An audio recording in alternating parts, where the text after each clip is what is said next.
हाय दोस्तों, मैं विकास बंसी आप सबके बीच में फिर से एक सच्ची घटना पर आधारित एक कहानी लेके आया हूँ। ये कहानी है बिहार के एक छोटे से शहर की, जहाँ एक लड़का एक लड़की, जो कि लड़का मुस्लिम धर्म का होता है और लड़की हिंदू धर्म की होती है। चलिए कहानी शुरू करने से पहले आप सब मेरे वीडियो को लाइक कर दें और मेरे चैनल को सब्सक्राइब ज़रूर कर लें। तो चलिए कहानी शुरू करते हैं। ये बिहार के एक छोटे से शहर की कहानी है, जहाँ एक लड़का और एक लड़की दोनों एक कंप्यूटर क्लास जाते हैं, जहाँ दोनों कंप्यूटर का कोर्स ADCA करते हैं। उन दोनों में पहले कोई एक दूसरे को नहीं पहचानता था। जब दोनों एक दूसरे से बात होती है, दोनों में एक दूसरे से अच्छी खासी दोस्ती हो जाती है। धीरे धीरे 6 महीना का कोर्स रहता है।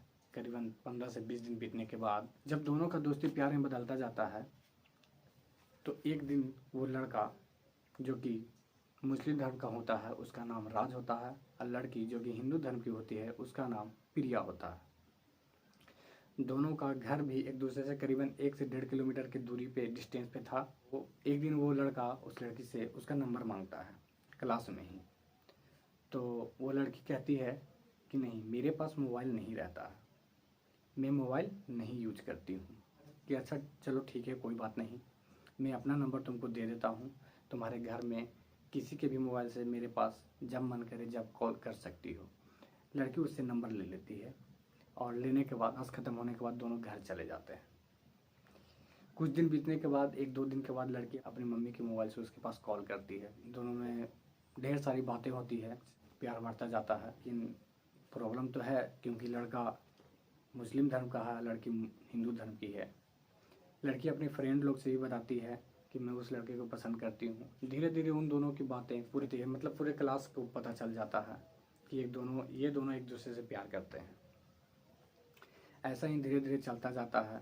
करीबन 2-2.5 महीना बीतने के बाद दोनों क्लास में अच्छी खासी बात करते हैं। कभी कभी कॉल पे भी बात हो जाया करता है, क्योंकि वो लड़की अक्सर अपनी मम्मी की मोबाइल लेके उसके पास कॉल किया करती थी।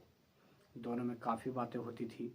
तो दोनों जब भी क्लास करने जाते, साथ में जाते, बाहर निकलते, लड़का कुछ दूरी तक उसको पहुंचाने जाता, पहुंचा के फिर अपने घर चला जाता।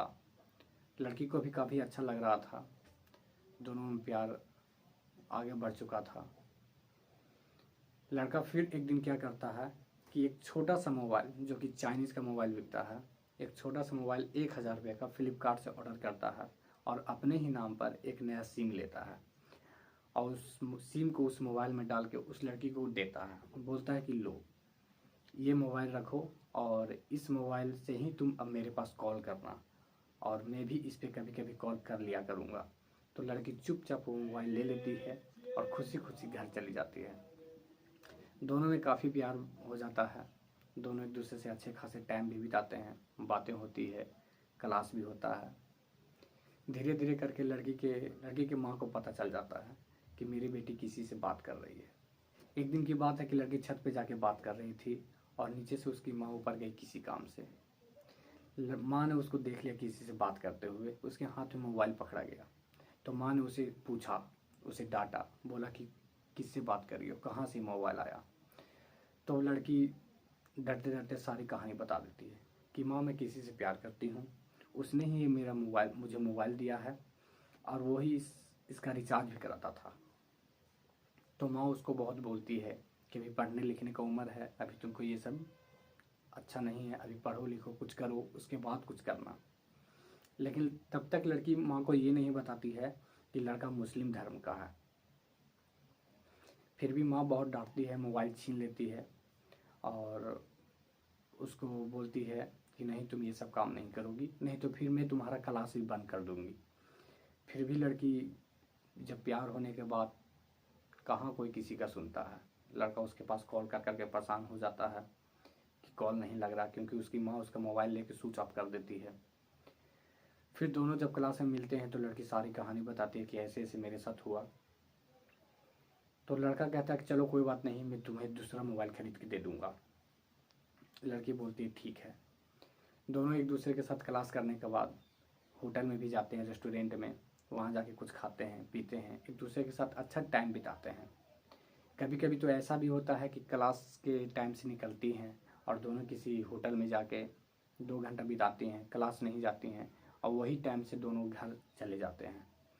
लड़का लड़की के बीच में संबंध भी हो चुका होता है, क्योंकि दोनों एक दूसरे से प्यार करते थे, दोनों एक दूसरे के इच्छा के अनुसार दोनों एक दूसरे के पास भी आते थे।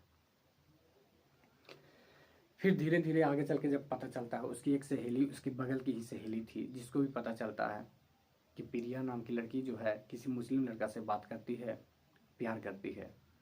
वो लड़की उसकी माँ को जाके सारा कहानी बता देती है कि जो लड़का है वो मुस्लिम है, और ये दोनों लड़का लड़की भागने का भी प्लान बना चुके हैं कि हम दोनों भाग जाएंगे। लड़की बोलती है कि मेरे माँ बाप नहीं मानेंगे, इससे अच्छा है कि हम दोनों भाग के कहीं शादी कर लें।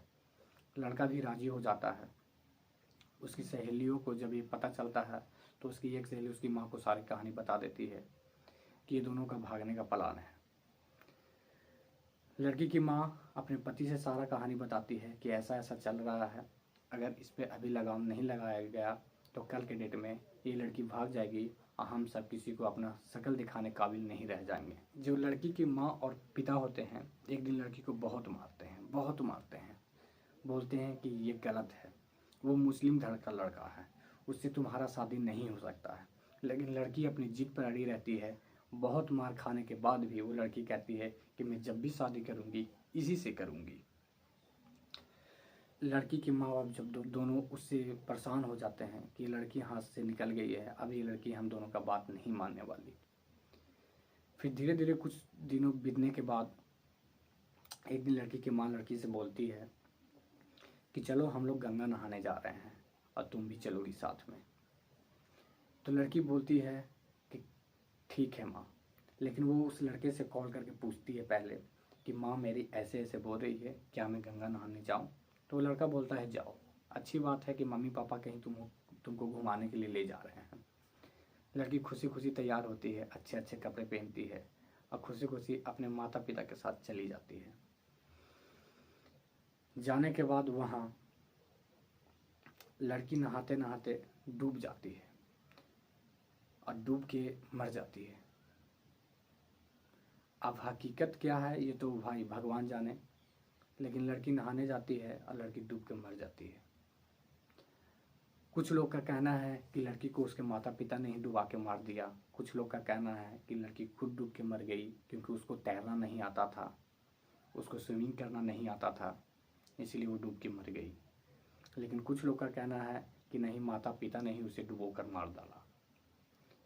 तो वहाँ लड़की का डेथ हो जाता है, लड़की मर जाती है। कोई पुलिस कंप्लेन नहीं होता है क्योंकि माता पिता का कहना है कि लड़की डूब के मर गई क्योंकि वो गड्ढे में चली गई थी और माता पिता को भी तैरना नहीं आता था, मतलब स्विमिंग करना नहीं आता था। तो लड़की का डेथ हो जाता है और लड़की मर जाती है। फिर जब कुछ दिन लड़का उसके पास बार बार कॉल करता, ना उधर से कॉल आता था ना लड़का कॉल करता था, तब फ़ोन मोबाइल उसका स्विच ऑफ बताता था क्योंकि उसकी माँ उसकी मोबाइल को स्विच ऑफ कर देती है और तोड़ के फेंक देती है। लड़का क्लास में भी जाता है, कई दिनों तक इंतज़ार करता है, लड़की अब आएगी, नहीं पता चलता। फिर एक दिन लड़का हिम्मत करके उसकी सहेली से पूछता है कि क्या बात है, प्रिया नज़र नहीं आती है, प्रिया क्लास नहीं आती है। तब जाके उसकी सहेली उस लड़के को सारा कहानी बताती है कि प्रिया का डेथ हो गया है, प्रिया गई थी गंगा नहाने और वहीं पे उसका डूब के डेथ हो गया है। लड़का बात नहीं मानता है, लड़का बोलता है कि नहीं, वो डूब नहीं सकती है, उसको डुबाया गया है। लेकिन लड़का भी बेचारा क्या करता। यही कहानी है सच्ची घटना पर आधारित। आगे मैं फिर से एक कहानी लेके आऊँगा आप सबके बीच। तब तक के लिए धन्यवाद।